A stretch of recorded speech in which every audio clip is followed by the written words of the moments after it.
Hello, and this is the Warpforge with a 40k rambling on my, on my concern about the Ork codex coming soon, i.e. as in next week, for the new Ork codex release.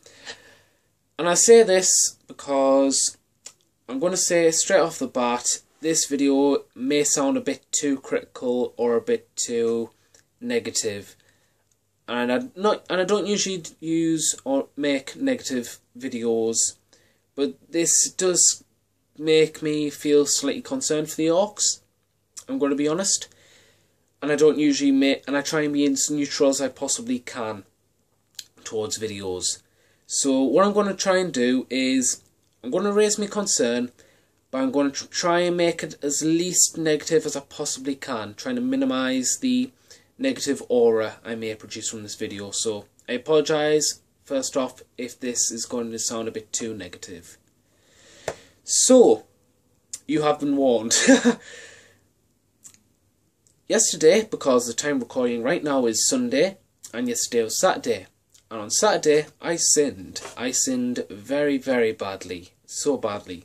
Why? Because yesterday I bought my first issue of the Weekly White Dwarfs. And to many games out there, that is one of the biggest sins you can make. Cue dramatic music!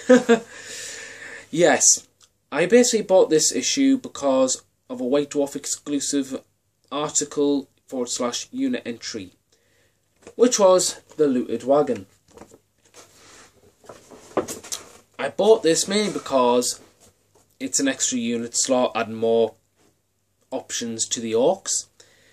And secondly, because it wasn't going to be in the codex, due to the assumption that because of the White Dwarf exclusive stamp I've seen there, it won't be in the codex, due to their now attitude towards units that don't have models are getting taken out, as it's seen from the Doom of Melantai and Marble models, units being taken out. So, right off the bat, I'm saying that now, pardon me, that this is a very special occasion. But anyway, back to the article, because the article that they wrote for it was the thing that started to raise my concern for the Orks. And I say that because when I read the article, it did sound like they were trying to advertise it to make it appeal to Ork players or new players who want to play Orks, or somebody who wants to change an army into playing Orks.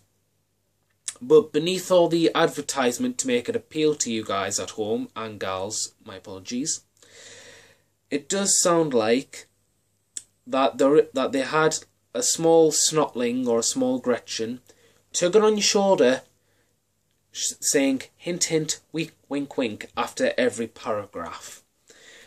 And to get a better idea of this underlying tone that I got feeling from the article, I'll read out the second paragraph in the article, only halfway through. Looted wagons have always been part of Ork collections for many years now, so we asked Jervis to write us some rules to let them use their army. You can, of course, simply use them as battle wagons if you prefer. So already from that, I kind of got this underlying vibe that, yes, your conversions for looted wagons, you can use them as looted wagons as per the rules in here, but we now intend you to use those conversions as battle wagons instead. So I was I slightly got a little bit of concern for Orks. The second bit, which kind of raised the concern a little, was the last piece of, the last paragraph in the article, which was, the other piece of advice I'd offer is to have your Orky sense of humour at hand. When your don't press start comes up and ruins your plans, you'll need it. So, already from that little paragraph, I feel as if, just from the words Orky sense of humour, they've basically said, Orks are here now, but we didn't take them as seriously as we think you should do. So already my concern was raised a little bit from that. And I'm going to say it right now, right here, because I said I don't want to give people too much negative vibes from this video. This could be me overreacting. Obviously, this could be me definitely just thinking and reading too much into the lines of this article. But when I was looking at it, and when I looked at the Looted Wagon rules, I kind of got a slightly raised, concerned impression. And I say that because in the Looted Wagon entries, virtually nothing changed. One thing that did change was the boom gun was taken out. So the big pipe plate that was strength 8 that we all knew and love, been taken out and replaced with the killer cannon. The options are roughly the same. Well, actually, they're exactly the same if I'm being honest. The only change is that they got 5 to 10 points reduction. So they got a bit cheaper by that many. The points for one Looted Wagon is 37 points. And I'm not sure if that was cheaper or more expensive from the old codex.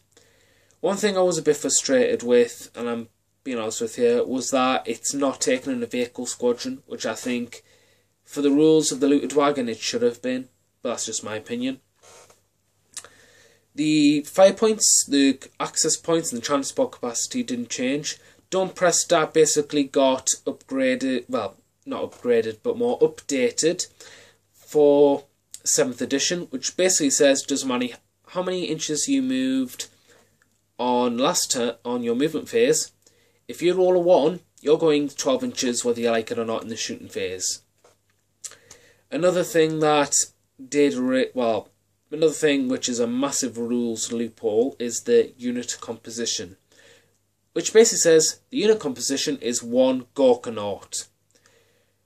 And you are probably sometime, maybe once or twice in your wargaming pastime, if you go to a local gaming store or go for pickup games, you're always going to meet that one guy who's going to pay 37 points for a Gorkanaut. And I know that probably sounds like an exaggeration, but there will be that one guy or gal out there who is going to try and rustle those jimmies. Obviously, the majority of players will have their sensible caps on and will play them as Looted Wagons.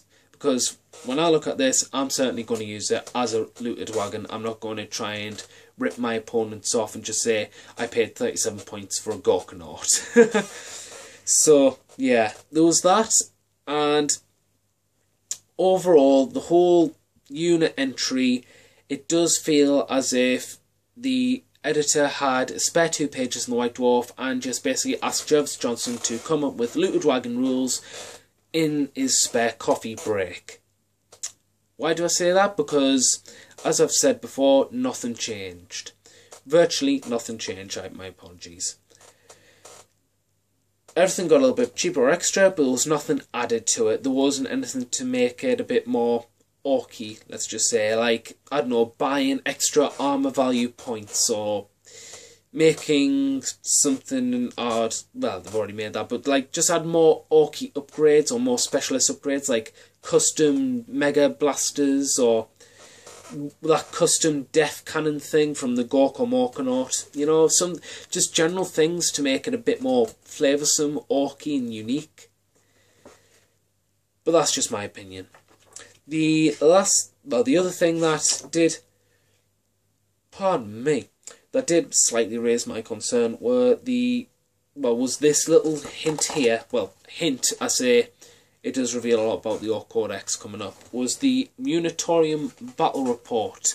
Well, I say Battle Report, but this does look like something that the took away with, because earlier in the article, or earlier in the White Dwarf, sorry, they did do a battle report with Tyranids versus Orks. I didn't read into much of it because sometimes it just feels like I'm reading a giant advertisement. So I read this off, and this did raise my concerns to 11. And I say that because it has 2 paragraphs here, 2 very small paragraphs, which I'll read to you, and I'll explain why this worried me. Snipers.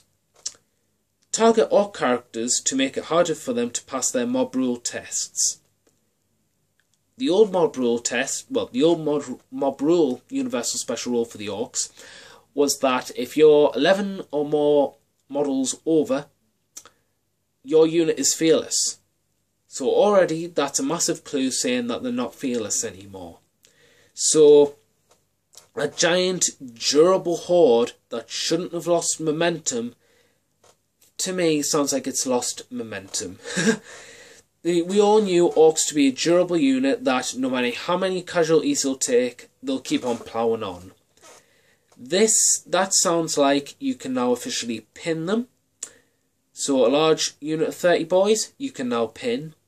You can also make them take morale tests. And I'll be honest, I did read the rumours and the supposed news because apparently the Ork codex has been leaked. But when I read it, I'm basically just saying I'm reserving all judgment for when I actually have the physical copy of the rules in my hands. So, entirely neutral to whatever the rumours say. What I'm saying about this article in specifics is that we will be taking morale tests, which to me stops that momentum that Orks was supposed to have. The second part of this, well, the second paragraph that I mentioned earlier on, did worry me a lot. Power weapons. Orks do not have invulnerable saves in close combat, meaning that power weapons are essentially very viable against them. Already I was speechless when I read that.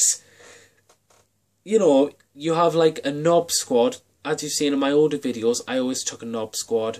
It was always Troops' Choice. And it usually went in and it smacked a load of Marines everywhere. This now sounds like there are 4 types of power weapons that are going to be very useful that a lot of people take. Power mauls are going to be very good against knobs or Orks in general.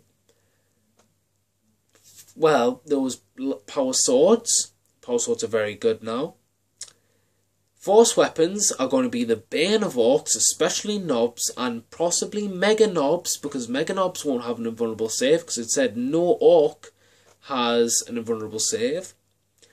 And lightning claws. Lightning claws and force weapons are going to be the new bane of Orks, if I'm honest.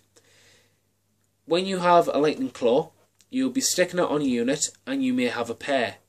Just for a unit with pairs of lightning claws, which will generate a load of attacks. How do I know this? I learned from past experience with my Chaos Marines. Pairs of lightning claws are brilliant and I love them. So initially you're going to see a lot of that happen. Secondly, you're going to see Grey Knight players just poke with their little finger on a knob and the knob's just going to explode in a fiery explosion of crimson gore directed by Michael Bay. If I'm honest. So yeah, that did like amp up the concern to over the roof. Like I say, I'm not going to try and make this and try too much to be negative. I'm going to say that I may be reading too much into the articles. I may be reading too much into the lines.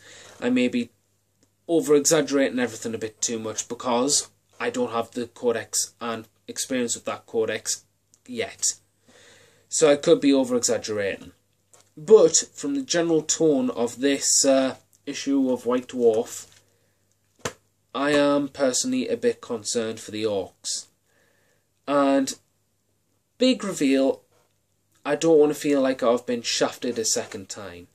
And when I say shafted, personally, with my Chaos Marines, I feel a bit shafted with them, as in, they could have been a bit more, if I'm honest. And that's the first for this channel and for you viewers at home.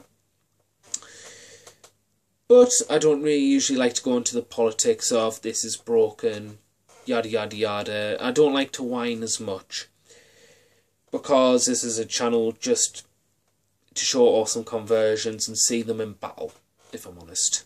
And that's what I enjoy. That's what I enjoy showing you guys and gals at home.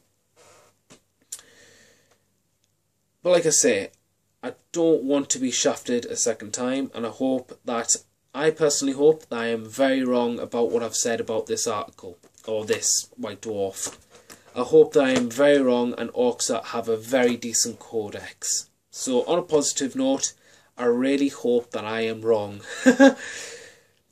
Yep, this is it. That's all I have to say about the Orks. This is the Warpforge, signing out, and remember, keep on forging.